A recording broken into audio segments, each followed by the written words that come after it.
Bismillahirrahmanirrahim. Elhamdülillahi Rabbil alemin. Vessalatu vesselamu ala seyyidina Muhammed. Rabbi şrah li sadri ve yessir li amri ve hlul uqdatan min lisani yafqahu qawli. Allahumme la ilme lana illa ma 'allamtana innaka entel alimul hakim. Thumma min ba'd. Assalamu aleykum ve rahmetullahi ve bereket. Bауырлар, қалдарыңыз қалай? Кеш жарық. Көп болды көріспегеніміз, көп болды дәріс өтпегеніміз. Мынау қажылық сапарға барып қайттық, елге, жерге, баршаларыңызға дұға жасадық, пайғамбар алейхиссаламға жамағаттың атынан сәлемдеріңізді жеткіздік. Сол себепті бүгін өздеріңізбен сұрақ жауап форматында сұхбат өткізуді дұрыс көрдім. Мен дауысым қалай естіліп тұрған бір белгі берсеңіздер. Дауысым қалай естіліп тұр мен сіздерге?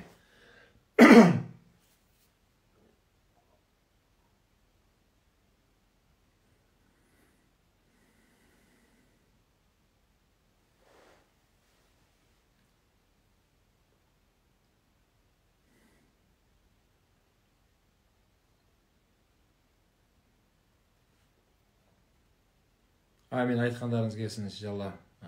Сіздерге де Алла нәсіп етсін қасиетті мекенге баруды, Құдай қаласа. Аллаға шүкір. Дауысым естіліп тұр екен. Онда жалпы бүгінгі сұхбатымды мен бастай берейін. Құрметті жақсылар, бауырлар, сол жаңа басында айтқанымдай қасиетті мекенге баруды Алла нәсіп етті. Ол қасиетті мекен жай бара салатын жер емес. Алла Тағала кімді шақырса, солар баратын жер. Сол жерге баруды Алла сіздерге де нәсіп етсін, иншалла. Мынау Алла Субхану ва Тағала осы жер әлемін жаратты, және сол жердің дәл ортасында сол Каабаны Алла Тағала қойып берген. Әлемнің қай жағынан қараса да Кааба сол жердің ортасында тұр. Ибрахим алейхиссалам, Ибрахим пайғамбар, пайғамбарлық келген кезде оған Алла Тағала уахи етіп сол Каабаның орнын көрсеткен оған. Сөйтіп баласы Исмаил алейхиссалам екеуі Каабаны соққан. Сол Кааба біткеннен кейін Ибрахим алейхиссаламның айтқан дұғасын Алла Тағала Құран кәрімде біздерге жеткізеді. Ол мынандай мағынада, жалпылама айтқанда, Аллахым, осы жерде бір қасиетті адамдар армандап, әрең сондай бір келетін орынға, қасиетті орынға айналдар. Және ол момын мұсылмандар үшін ғана болсын деп Алла Тағалаға осында жалбарынып дұға жасаған. Енді сол аяттың тәпсірінде ғалымдар айтады, егер ол жерде тек қана момын мұсылмандар деп ерекшелеп айтпағанда, әлемде мұсылман емес қауымдарды ол жерге қаптайтын еді дейді. Ол жерде адам өте көп болатын еді. Сол себепті Алла Тағаладан тек қана момын мұсылмандардың жүрегіне осы жерде бір қасиетті мекенге айналдар деген дұғасының арқасында ол Мекке, Мәдина бұл тек қана момын мұсылмандар үшін өте арман, сонда бір қасиетті мекенге айналды. Ал басқа мұсылман емес қауымдар үшін Меккенің ешқандай бір қадір олар үшін бір қасиетті мекен емес. Және сол Каабаны соққан кезде Ибрахим алейхиссалам, Алла, мен бұны адамдарға қалай жеткіземін? Ол кезде сол Мекке қаласы жоқ, ол жерде ешқандай ел жоқ, халық жоқ еді. Сөйтіп Алла Тағала айтты, Ибрахим, сен айқайла, оны мен жеткіземін деп айтқан Алла Тағала. Сөйтіп Ибрахим алейхиссалам, Алланың сүйікті пенделері, мына жерде Алланың Каабасы міне осы жерде, зияратқа келіңіздер деп айқайлаған кезде Алла Субхану ва Тағала сол Ибрахим пайғамбардың осы айтқан дауысын бүткіл адам баласына жеткізген екен. Тіпті әлі әкесінің белінде тұрған ұрықтың өзіне осы дауысты Алла Тағала өз құдіретімен жеткізді дейді. Сол кезде ләббәйк Аллахумма ләббәйк деп сол әкесінің белінде тұрған ұрықтың өзі осындай жауап берді дейді. Анасының құрсағында болған сәбиді ләббәйк Аллахумма ләббәйк. Оның мағынасы, Алла, сен мені шақырып жатсың, мен ол жерге Құдай қаласа барамын. деген сөз. Міне сол енді мына өмірге келдік. Міне осы әлі денеміз жоқ кезде жанымыз сол жерге барамын деп қойған жауабын енді құрметті бауырлар, денемізбен баруды Алла нәсіп етсін. Өте қасиетті жер. Ол жердің аурасы, ол жердің мүлдем руханият, яғни толық руханиятты алып, мүлдем дүниені ойламастан, ақыретті бір көз алдыңызға елестететін бір керемет көрініс қажылық деген. Соған ниет етіңіздер иншалла. Енді кейде қазір осы қажылыққа байланысты сұрақтарыңызды түрте беріңіздер, соңында қазір қоясыздар иншалла. Кейде мынандай сұрақтар қойылып жатыр. Қазіргі қажылардың қажылықтары қажылық емес. Баяғы біздің аталарымыз өгізбен, түйемен, атпен баратын еді, жылдап, айлап. Қазір күнде тікелей рейспен 6 сағат ұшып барасың, 6 сағат ұшып келесің. Қажылық емес деген осындай сұрақтар қойылып жатыр. Бауырлар, олай айтуға хақымыз жоқ, ол дұрыс емес. Өйткені Пайғамбар айтқан әл-хаджу арафа дейді. Кім арафат күні арафатта тұрады екен, ол адам қажы деп айтқан. Яғни қажылықтың шарттарында ондай жоқ та, қиыншылықпен бару керек, ол жерге осындай түйемен бару керек, атпен бару керек деген мәселе жоқ. Қалай барсаңыз олай барыңыз. Ол жерге сол үлкен қажылықта Зулхиджа айында арафат күні тұрсаңыз, сіз қажы боласыз. Немесе басқа айларда умра қажылыққа барсаңыз, сіз қажы боласыз. Кіші қажылық. Екіншіден ғалымдар айтады, ол замандарда адамдардың пейілі басқа еді. Адамдар жерді ашық болатын. Әйтеуір сол құбылаға қарап жүре берсең, әйтеуір алдынан шығатын еді дейді. Қазіргі күнде адамдар жерлерді бөліп алды. Әркім өзінің шекарасын құрып алды. Бір мемлекеттен екінші мемлекетке қазіргі заманда өте алмайсыз дейді. Өте алмайсыз. Сол себепті Алла Субхана ва Тағала өз мейірімімен біздерге осындай самолет берді дейді. Яғни бүткіл мемлекеттің үстінен самолетпен ұшып өтіп кетесіз. Бұл да Алланың рахматы дейді. Ал Расул айтады, Алла сіздерді жаратты, сіздердің жаратқандарыңызды Алла жаратты дейді. Демек, самолетті де телефонымызда кез келген адамның жасағанын Алла жаратты. Яғни Алла сондай білім берді, сондай сана берді, соны жасауға, ғылымды игеруге. Сол себепті құрметті бауырлар, жаңағыдай дұрыс емес сұрақ, ол дұрыс емес. Яғни қиыншылықпен бару керек, жаяу бару керек, түйемен бару керек деген мәселе жоқ. Ол әуелі кезеңдердегі көліктің түрі еді. Бірақ қазіргі күнде Аллаға шүкір, біздің заманымызда осында самолет деген көліктер пайда болды. Сонымен емін еркін ұшып барасыз, ұшып қайтасыз, өте үлкен бір жеңілдік. Таң намазды Алматыда оқысаңыз, тікелей рейспен ұшсаңыз, 5-інде сол Меккеде қажылықта 5 намазды оқиды екенсіз. Енді жалпы мен әрдейі сол сұрақ жауап форматында мен бүгін қойған едім. Осы қажылыққа байланысты бауырлар. Мен жаңа айттым, қажылықта жүрген тікелей эфир жасай алмадым. Сол себепті сіздерге бүгін кішкене сұхбат қояйын деп қосқан едім. Жалпы қажылыққа байланысты сұрақтарыңыз болса, қойсаңыздар болады. Оның жолы мәселесі, ол жаққа барайын деп жатқан кісілер болса, сұрақтар қойсаңыздар болады. Хира үңгірі туралы айтсаңыз дейді. Хира үңгірі, мынау пайғамбар алейхиссалам 40 жасқа толған кезде, әлі пайғамбар келмеген еді. Елден оқшауланып, сол Хира үңгіріне барып, пайғамбар алейхиссалам өзі жалғыз қалып, ойланып, елдің жағдайын, адамдардың сондай азғындыққа ұшырап кеткендерін есіне алып, пайғамбар көп қынжылатын еді. Сол Хира үңгірінде барып, сөйде әдетке айналдырды, жиі баратын. Сол Хира үңгірінде пайғамбарымызға ең алғашқы Құранның аяттары сол жерде уахи болған жер. Иқра бисми раббикаллази халақ, халақал инсана мин алақ. Сондай жоқтан бар етіп жаратқан Раббың есіммен оқы. Ол Раббың үйіған қанын адамды жаратты деп, осы аят ең алғашқы түскен үңгір сол Хира үңгір деп айтылады. Енді қажылыққа барған кісілер біледі, сол Хира үңгіріне барып, пайғамбарымыздың табаны тиген қасиетті жер, сол пайғамбарым соның ішінде болған ғой деп, адамдар сол биік болса да тауға шығып, сол Хира үңгіріне баруға тырысады. Бірақ жалпы енді Хира өңірі бір тарихи ретінде ғана баратын жер. Ал бірақ негізгі құлшылық ол пайғамбарымыздың мешітіндегі намаз оқу мәселесі, және ең көп сауап ол Каба тұрған харам мешіті, Меккедегі. Өйткені Расулаллах айтқан, харам мешітінде Меккедегі намаз оқысаңыздар, басқа жермен салыстырғанда 100 мың есе артық сауап аласыңдар дейді. Ал Мәдина қаласында менің мешітіме келіп намаз оқысаңыздар, басқа жақпен салыстырғанда 1000 есе артық аласыңдар деген. Ал Ақса мешіті, Палестинадағы Құдыс мешітте оқысаңыздар, 500 намаз артық болады дейді. Бұл өте үлкен мүмкіншілік екен, бауырлар. Меккеде демек 2 ракат намаз оқысаңыз, 100 000 есе сауап мына жақпен салыстырғанда сіздің амал дәптеріңізге қосылады. Ол деген сөз 13 жыл уақыт кетеді екен.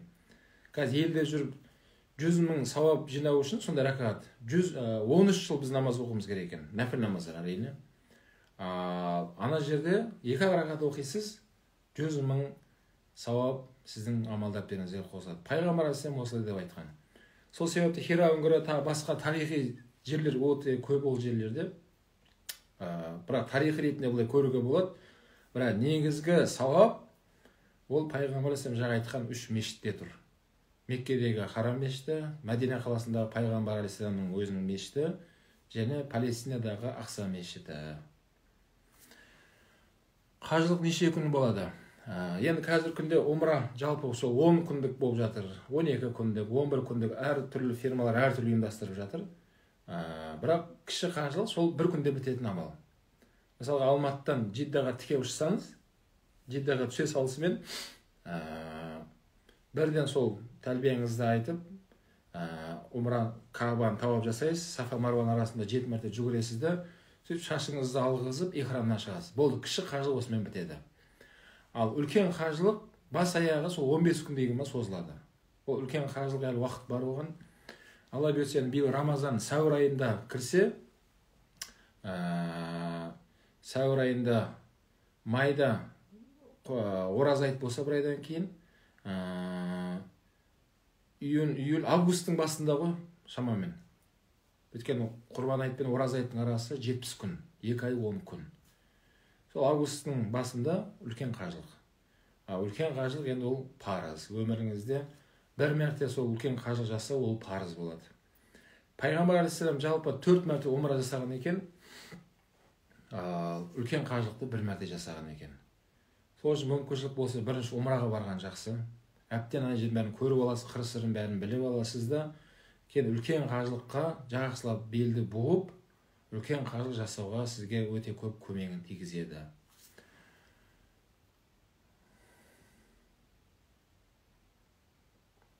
Алейкум ассалам рахматулла.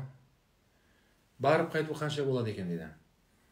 Енді барып қайтуы жалпы бұл қазір таңда кішкене қымбаттау болып тұр. Қымбаттау болуының себебін біз көрдік. Оның қымбат болуы, мынау авиабилеттер қымбат екен. Мынау скат тікелей рейс ұшады екен. Және ол жақта гостиница қымбат. Осы екеуі қымбат болғандықтан, өкінішке орай қазір умра қажылық қымбаттау болып тұр. Алла қаласа, бауырлар, мен жаңа басында ұмытып кетіппін. Сіздермен бөліскім келген бір мәселе еді. Алаш Travel деп, сол бір бауырларыммен біз жанында достарыммен бірігіп біз сондай умра қажылыққа, үлкен қажылыққа алып баратын фирма аштық. Фирманың аты Алаш Travel. Оны ашудағы мақсатымыз не еді? Жалпы мақсатымыз, әрине онда фирмалар өте көп. Апарып атқан, қаншама қызмет қылып жатқан фирмалар бар. Бірақ бұл енді кеше ғана ашылғанымен, бірақ ол бірнеше жыл алдын ойымызда жүрген мәселе еді. Өйткені халық арасында байқаймыз, кейде қажылыққа барып келсе де әлі сол баяғы жүріс деген сөздер естіп қаламыз. Қажыларға да бола ма де, бұландай нәрсе деп көп нәрсе естиміз. Ол қажылықтағы ең маңызды мәселе ол руханият еді. Руханият. Руханият деген сол қажылыққа барғандағы мән мағынасын түсіну, сол жерде дәріс мәселесі, уағыз мәселесі, соның бәрін ойлана ақылдаса келе сол фирманы ашуға мәжбүр болдық. Және жамағаттың сұранысы бойынша иншалла. Соны Алла қаласа біз осы айдың 19-ына Алла қаласа жолға шығамыз. Алла қаласа біз кетіп бара жатырмыз. Енді сол сапалы болсын деп барынша мен соған қатты көңіл бөліп жатырмын. Бір автобус 50 адам сияды екен, сол 50 адамнан артық. Сол бір барғанда тек қана 50 адаммен ғана барамын деп солай келістім. Жанымдағы команда жігіттеріммен. Алла қаласа 19 жолға шығамыз. Алла қаласа. Оның бағасын әңгіме осыдан шықты. Бағасы сол 800 мың деп қойылды. Мен жаңа айттым, өйткені бұның қымбат болуы тікелей рейс екен. Алматыдан Жиддаға бірден ұшамыз. Қайтарда Мединеден бірден Алматыға ұшып қайтамыз. Және қымбат болуы люкс пакет бұл жерде. Люкс деген сол қонақ үйге байланысты баға солай қойылады екен. Өйткені люкс бірден сондай қойғанымыз, енді сондағысы стандартпен салыстырғанда 80 мың 90 мың теңге ғана разница. Ал бірақ бәрібір де сол тамақпен басқамен адамдар ақша шығып кетіп жатыр. Ол стандарт пакеттерде кішкене қонақ үй алыстау болады. Автобуспен қатынайды. Әрине өзі автобустар қойылған. Бірақ люкстың бір жақсы жері, харамнан шығасыз да қонақ үйге кіріп кете саласыз. Қонақ үйден шығасыз да қайттан харамға кіріп кетесіз. Арасы осы 500 шақырым. Сонда 550 сондай шақырым екен. Кәдімгідей көрініп тұр, аяғыңызбен барып кіріп келіп кете беретін. Сол себепті және ол жерде сол жаңа айтқанымдай апарудағы мақсатымыз руханиятты береміз, Құдай қаласа. Күніге түскі уақытта сол обед ұйымдастырамыз. Түскі уақытта сол жалпылама уағыз болады, дәріс қойып жатырмын. Және күніге құптаннан кейін 2 группамен дәріс қыламыз. Ер адамдарға бөлек дәріс, әйел кісілерге екінші группа бөлек дәріс. 2 жерге ұйымдастырып жатырмыз, Алла қаласа.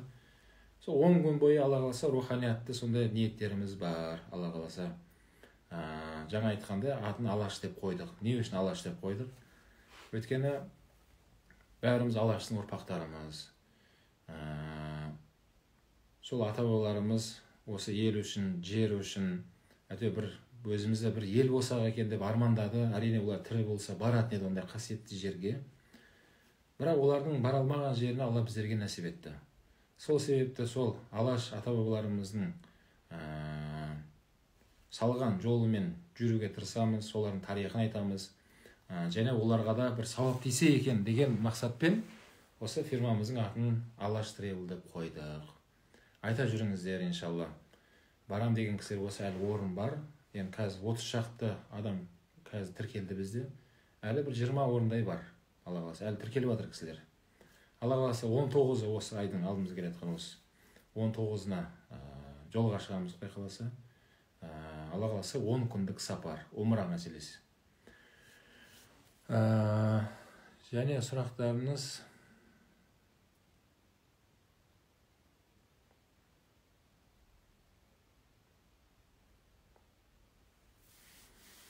Меккеге барып келіп ақшасын айттым. Умрада жүргенде намазды толық оқу керек па, әлде қысқартып оқимыз ба дейді. Дұрыс сұрақ.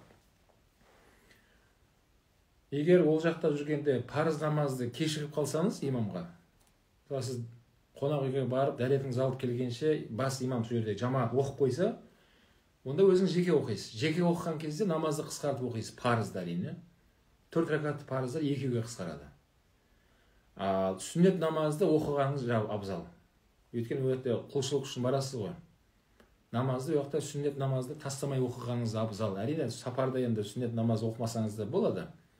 Бірақ ол жерде құлшылық үшін барғаннан кейін сүннет намазды оқығаныңыз жақсы. Ал сүннет намаздар қысқартылмайды.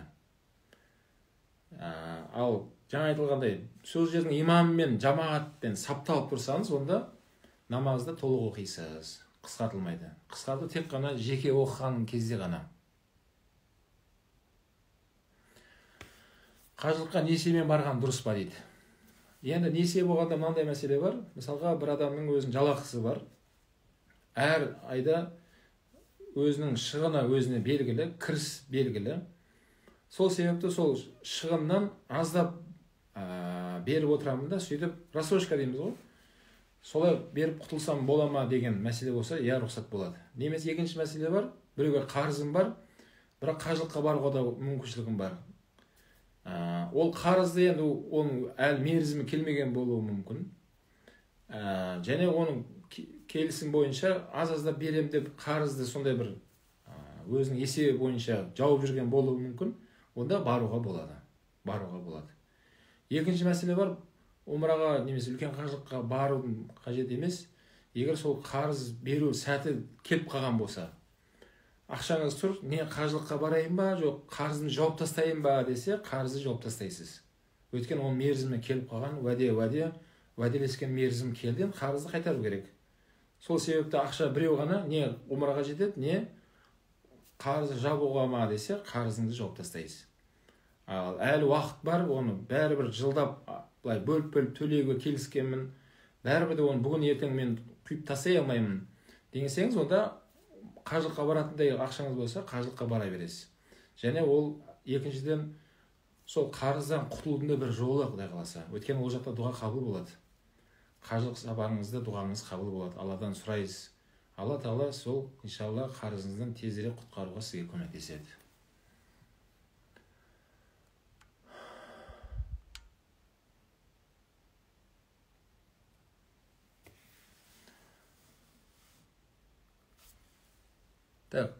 Қажылық туралы айтсаңыз дейді. Сол қажылық туралы айтып жатырмын.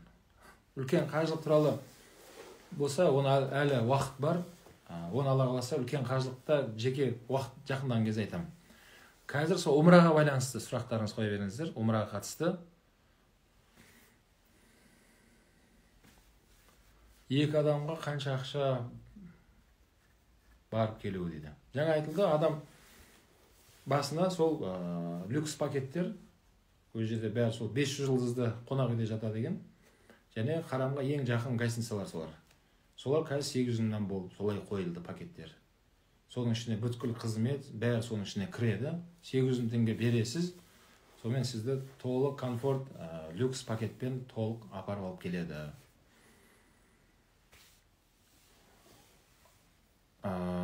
Неге аты Әл-Харам мешіттің дейді. Өте жақсы сұрақ. Әл-Харам деп айтқаны, ол жерде біріншіден сол Меккеге жан жақтан кіретін сондай миқат деп айтылады.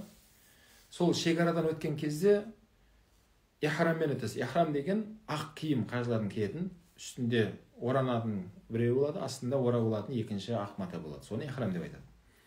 Сол мынандай киіммен сырттан кірген адамдар кіре алмайды ол қалаға. Қай жақтан келсе де, немен келсе де ол жерге сол ихраммен кіретін қала. Және харам мешіті деп тұрғаны, ол жерде қылмыс жасалынбайды. Бір ихрамда жүрген адам маса өлтіруге болмайды, құмырсқа өлтіруге болмайды, бір талды сындыруға болмайды, біреуді балағаттауға болмайды. Сондай тек қана шектеулер болғандықтан сол үшін ол жерде харам мешіт деп айтылады. Жалпы тыйым салынған. Яғни ол жерде өте сақ болып жүретін жер. Сол себепті есімі харам деп қойылған. Харам мешіт деп айтылады. Ораза қашан басталады? Ораза Алла қаласа сәуірдің бас жақтарында, апрельдің. Оның Алла қаласа бізде муфтиятта кестесі шығады, ол толық айтылады Құдай қаласа. Вакцина мәселесі, негізінде оларда Pfizer еді, бірақ біздің елдегі сол спутникті де олар мойындады. Сол спутник салынған вакцинамен де сол тіркеліп жатыр. Омен де бара аласыз.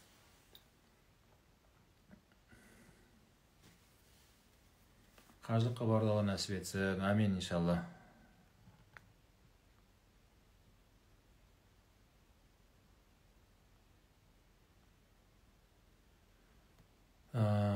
Сұрақ. Күйеуім ішеді. Мен намаз оқи алмай жүрмін. Өзім дәрет алып, сүрелер жаттап жүрмін. Үй таза емес қой. Оқиын десем, намазым қабыл болмайды ғой. Не істесем болады? Күйеуіңізге Алла хидаят берсін. Бірақ оның ішкені сіздің намаз оқуыңызға кедергі бола алмайды. Сіздің намаз оқыған кезде жай намазыңыз таза болсын, жай намаз төсеп алыңыз да бөлмеңізге. Киген киіміңіз таза болсын, денеңіз таза болсын, дәрет алып алыңыз, әуретіңіз жабық болсын, қоблаға жүзеріңіз, намаздың уақыты кірсін. Болды, осы шарттар табылады да, әрмен қарай намаздың ішкі парыздарын толық орындайсыз. Намаздың 12 парызы бар жалпы. Сол табылса болды, сіз намазыңыз қабыл болады. Бірақ күйеуіңіздің басқа бөлмеде жатып, ішеуі басқа болуы сіздің намазыңызға кедергі бола алмайды. Намазыңызды оқи беріңіз. Дұға қылыңыз иншалла. Күйеуіңізге қарағанда Алла Тағала сізге соны бірінші нәсіп еткен екен. Ниетіңізге қарай Алла сізді жақсы көреді. Енді күйеуіңіз болған соң сізді енді күйеуіңізге қарағанда Алланы бірінші танығандықтан сіз енді көбірек дуа жасаңыз, Аллаға жалбарынып, Алла, өзің қосқан осы қосағым, сол күйеуімді намазда тұрса екен, сол өзіңе сәжде қылып бірге жамағат болып оқыса екен деп көп дұға жасаңыз. Тахажжудта сұраңыз, таң намазда сұраңыз. Жалпы 5 мезгіл намаздан кейінгі дұғалардың бәрі парыздан кейін дұға қабыл болады. Үміт үзбеңіз. Ла тахнату мин рахматилла деген Алла Тағала Құран кәрімде қандай жағдай болмаса да Алланың мейірімінен үміт үзбеңдер дейді. Құдай қаласа күйеуіңіз намаз оқитын болады, иншалла, үміт үзбеңіз. Бірақ күйеуім ішті деп намазыңызды әлі тоқтатпаңыз, оқи беріңіз. Менің түсіме кірдіңіз дейді. Қайырлы болсын иншалла. Үлкен қажылықтың әлі несі шыққан жоқ. Үлкен қажылықтың әлі нарқын, құнын, жаңа айттым жоғарыда, біз қоймаймыз, біздің мемлекет қоймайды. Ол қажылықтың құнын сол Саудия қояды. Олар әлі ол нені берген жоқ әлі. Ол құн шыққан кезде біз алдын ала айтатын боламыз, Құдай қаласа. Намаз оқып жүріп, тізеден жоғары киім киюге болады ма? Намаз оқып жүрген адам енді әуретін жауып жүру керек. Егер мына сұрақ қойып жатқан кісі ер азамат болса, әрине оны шорти киіп жүруге болмайды. Шорти кисе де, бірақ тізеден төмен түсіп тұрсын. Ал қыз бала болса мүлдем болмайды. Қыз бала енді намаз оқысын, оқымасын, әуретін жауып жүру парыз болады. Ұзын киініп, етегі ұзын болу керек, шашы көрінбеу керек. Тек қана жүзі көрінсе болады, қолы көрінеді. Жалпы үйінде әрине, сыртта жүргенде, ал үйінде өзің қалаған көріністі жүре алады. Жолдарыңыз болсын дейді. Амин. Амин, иншалла. Алматыда қайдан көрсе болады дейді. Алматыда болсаңыздар, хабарласыңыздар, көрсек болады. Алматыдамын. Жалпы Байкел деген мешіттен негізінде, бірақ ұстаз болып қазір мешіттер әлі дәрістер қойған жоқпыз.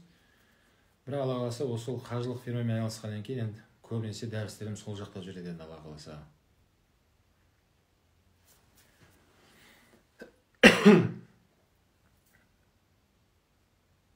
Әйел адамға баруға бола ма сіздермен? Баруға болады. Енді жалпы әйел адам, махрам мәселесіне келетін болсақ, махрам деген күйеуімен бару керек, немесе ағасымен, немесе інісімен, балиғатқа толған, немесе әкесімен. Сондай адамдар махрам деп айтады. Бірақ махрам жоқ адамдар баруға болады. Өткені жаңа айтқандай, фирма соған кепіл болады. Сол әйел кісінің аман есен барып келуіне, оның амандығына, баршасына сол фирма жауап береді. Сол себепті сондай патолар бар. Фирмаға құжатыңызды өткізіп, сол жерде әйел кісілер топқа қосылып алып, сол кісілермен бірге барып қосылып жасап қайтсаңыздар болады.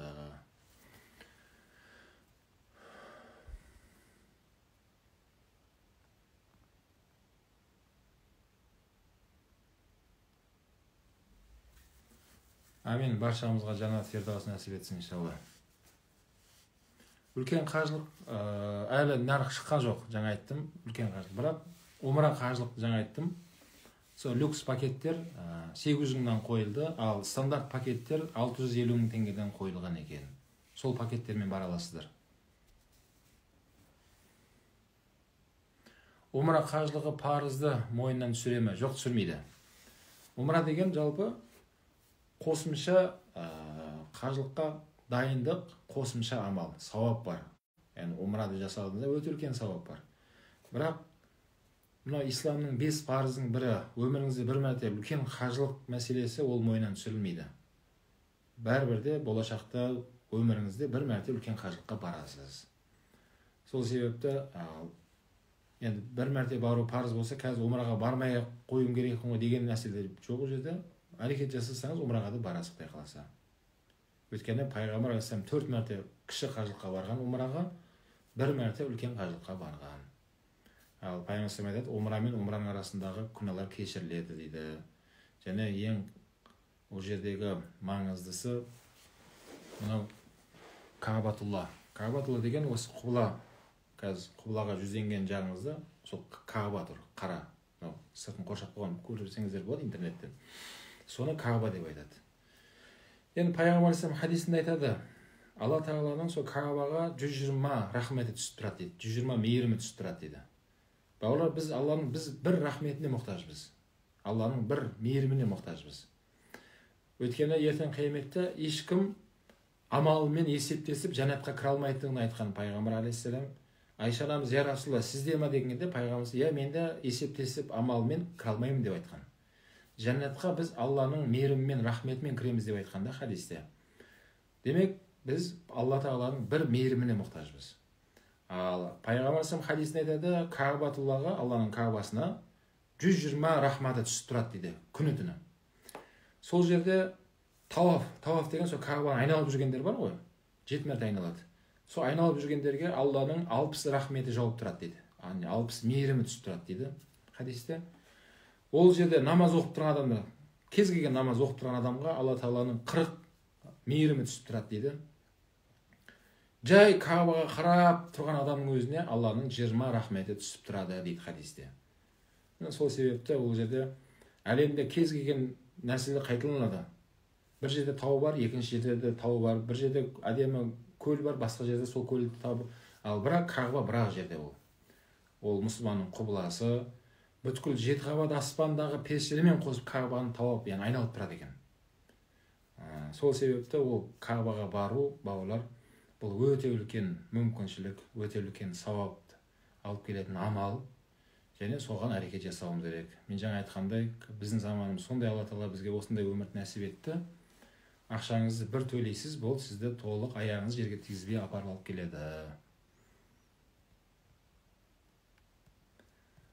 Қажылық ақысын айтпадыңыз дейді. Мен жоғарыда айтып кеттім, бауырлар, жаңа айттым, Алаш Тревел деп осындай қажылық фирмасын аштық деп айттым. Оны ашуда мақсатымыз бір табыс табу көзбен емес, бәлкім ол жерде руханият, адамдарға рухани білім азығын беретін мүмкіншілік жер екенін біз көрдік кеше барған кезде. Қазақстандықтар өте көп адамдар барады екен, намаз оқымайтындар барады екен, басқа, бірақ сол жерде сұрақтар өте көп қойылды біздерге. Айтып жіберсеңіз, дәріс қылсақ, басқа жақтында, басқа компаниямен барған өзіміздің жерлестерімізге дәріске қатысып жатты. Соның бәрін ескеріп отырып, біз осындай тұжырымға келдік, осындай фирма ашуға.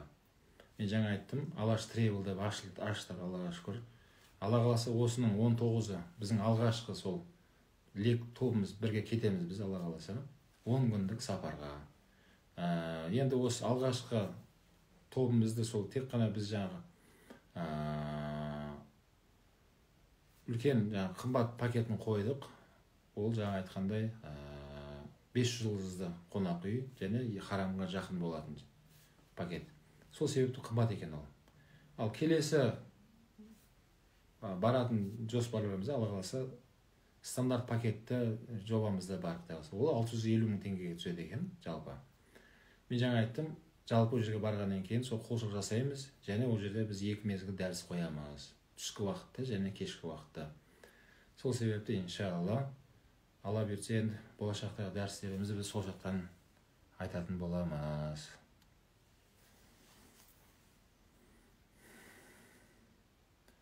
Дауысың жай естіліп тұр дейді. Мен жаңа сұрағаным сол едім, мына тамағым әлі ашылмай жүр.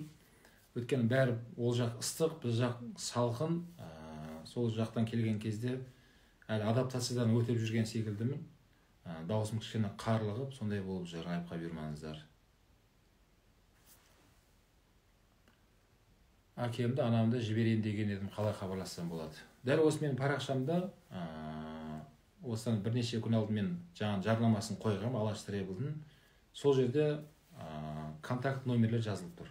Абдрахман деген жігітке хабарласыңыз. Біздің фирмада ол гид, сол жігіт, толық бәрін тіркеп отқан сол жігіт. Жалпы өзіміздің сол чатымызды біз аштық қазір. Жаңа 30 адам тіркелді. Оларға да күнделікті осы насихатымызды жеке оларға жіберіп жатырмын. Иншалла ата-анаңызды сол чатқа қосатын боламыз. Кіммен хабарласам дейді. Мен жаңа айтып жатқаным, сол бәріңізге қатысты. Осы парақшамда мен қойғанмын, жарнама тұр, соны қарасаңыздар, сол жерде телефондар бар. Каба неге 7 рет айналып дейді. Тауап жасау туралы айтсаңыз дейді. Бәрекелді, жақсы сұрақ. Енді жалпы біздің ислам діні, Алла субхана ва тағаланың пайғамбары Мұхаммед алейхиссалам бізге осылай көрсетті, біз солай істеуге міндеттіміз. Неге 5 емес, неге 15 емес? Әрине дұрыс сұрақ. Неге 7? Міне шариғатымыз осылай 7 деп бекітті ма, қияметке шейін сол 7 мәрте айналу осылай тоқтайды, осылай бекітілді. Мысалы, бір күнде 5 мезгіл намаз, неге 6 емес, неге 10 емес, 5 бекітілді қияметке дейін. Рамазан айында 30 күн ораза, неге 20 күн емес, немесе 40 күн емес, неге 30 күн? Жоқ, пайғамбар осылай бекітті шариғатты, Алланың пайғамбары уахимен қияметке шейін осылай қалды.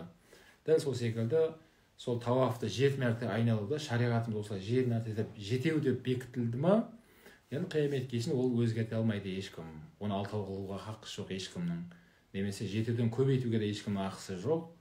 7 мәрте айналасыз, әр 7-ден кейін бір үзіліс жасайсыз, зәм-зәм су ішіп, сол жерде дұғаңызды жасап, 2 ракат намазыңызды оқып, қайттан екінші 7 мәрте айналуға осында айналып кіре бересіз. Өзде шектеу жоқ. Яғни тек қана 7 мәрте айналып болды емес, айналам десеңіз, тауафты айнала бересіз. Бірақ әр 7-де бір мәрте үзіліс жасайсыз.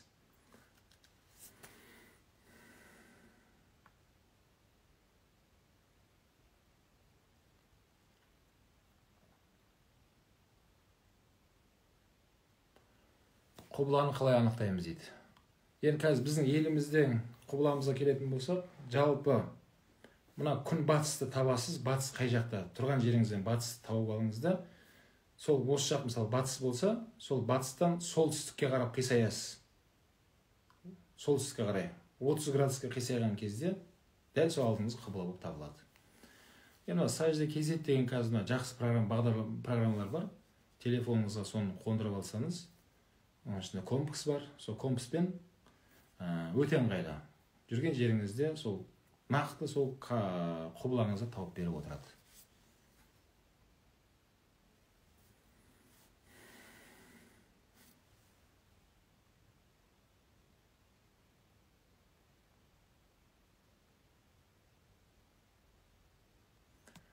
Айелімді ислам дініне оқытқым келеді. Айлық табысым 200 мың, ауылда тұрамын. Қалада арзанда мүмкіндік бар ма? Сұрағыңыз ұзын ғой дейді. Жақсы бауырым, жалпы әйел кісіні бұл әрине оқыту ол жақсы нәрсе.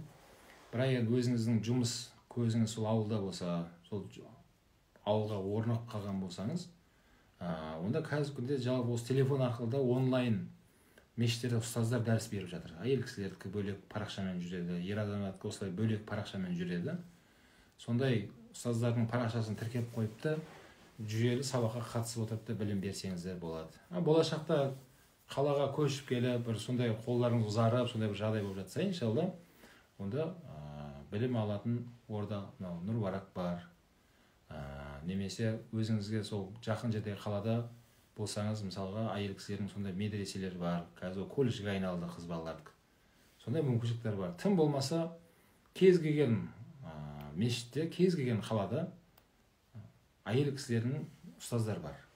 Өздері жеке сабақ қояды. Сол ұстаздармен де жаңа жұбайыңыз білімін ұштай берсе болады.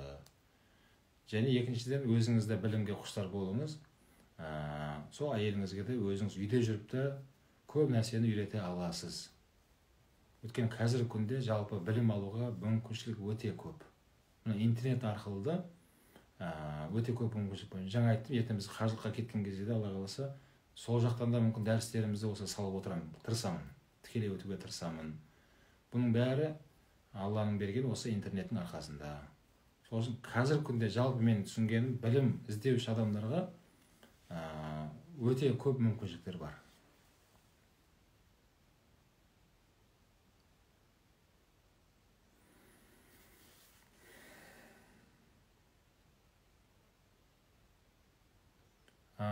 Ихрам матасын умрадан келген соң матаны қайда пайдаланса болады деді. Бәрекелді. Ихрам деген жаңа айтқаным, қажылыққа барған кезде үлкен қажылық болсын, кіші қажылық болсын, ер азаматтар оранатын екі ақ мата бар. Біреуі астын орап алады, біреуін үстіне орап алады. Сол екі ақ матаны ихрам деп айтылады. Ал әйел кісілердің ихрамы өздерінің киіп жүрген киімдері. Дәл өзінің киіп жүрген ұзын көйлегі, өзінің орамалы, олар онда ихрам кимейді. Ол ер азаматтарға қатысты мәселе. Сол ер азаматтар сол ихраммен сол жақта умра болсын, үлкен қажылық болсын, толық орындап болғаннан соң елге қайтады. Елге қайтып келгеннен кейін соны жақсылап жуып, әдемілеп, оны қойып қоясыз.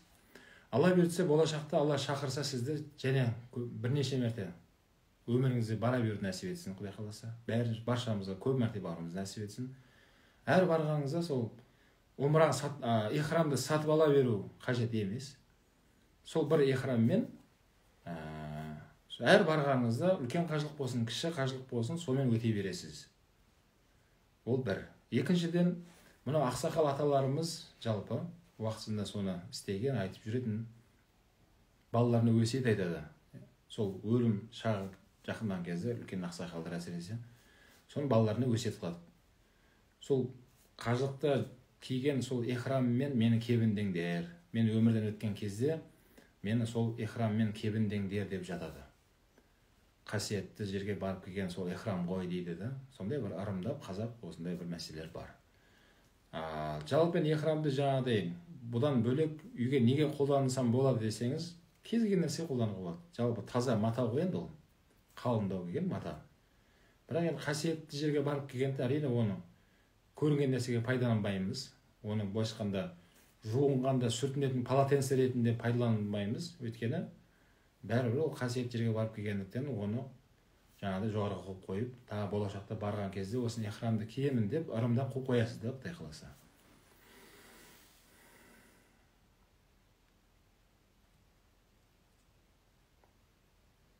Машалла. Түсімде көргендер көбейіпті, машалла. Қайырлы болсын.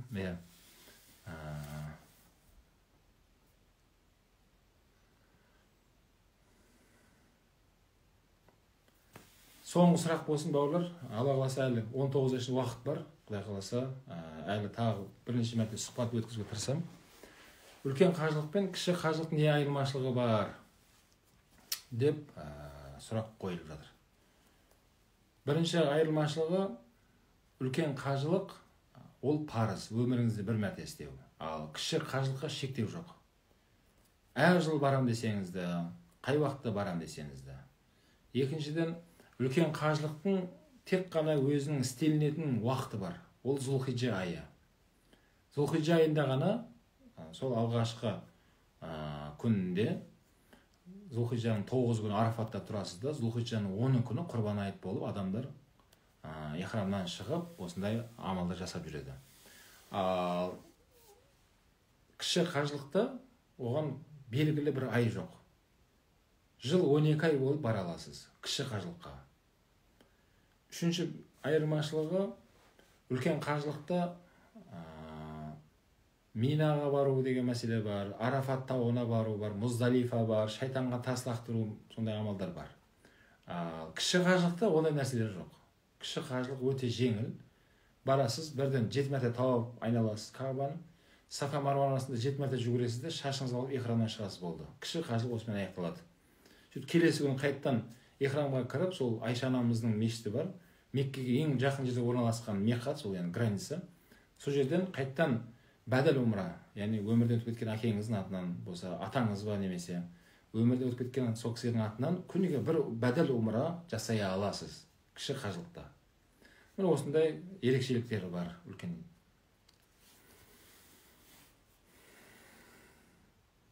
Қажылыққа баруға жағдай болмаса, үкімі қандай? Онда ол парыз мойнынан түсіріледі. Яғни баруға мүмкіншілігі болмаған адамдарға әрине Алла бәрін көріп тұр. Алла айтады аятта, «Ла юкаллифу нафсан илля вусаха». Шамалары келмейтін адам мәселені біз шамалары келмейтін нәрсені жүктеген емеспіз дейді. Сол үшін үлкен қажылық шамасы келген адамға ол парыз. Бауырлар, міне бүгін сұхбатымыз осылай болды, бауырлар. Өте қуаныштымын өздеріңізді, жазған жазбаларыңызды оқып қуанып отырмын. Енді көп адамдар жазып жатыр, бірақ бәріңізге қазір бір жауап беру мүмкін емес. Бірақ ішінде көп қайталанған сұрақтар деп сол бір деп жауап беріп жатырмын. Сол себепті бауырлар, иншалла еліміз тыныш болсын, жұртымыз аман болсын. Құдай қаласа сол кіші қажылық болсын, үлкен қажылық болсын, ниет қылыңыздар. Құдай қаласа сол қасиетті жерге жиі баруымызды нәсіп етсін. Біздің ұрпақтарымыз Алла нәсіп етсін, әйел бала шағамыздың баруды нәсіп етсін. Және сояқта қазірде жүрген бауырларымыздың дұға тілектерін қабыл етсін. Иншалла, Алла тағала осы бүгінгі сұхбатымызды Алла қабыл етіп, ертең құзырында сондай бір сауапқа кенелетін амалдан болдырып баршамызға нәсіп етсін. Субханака астағфирука ва атубу илейк.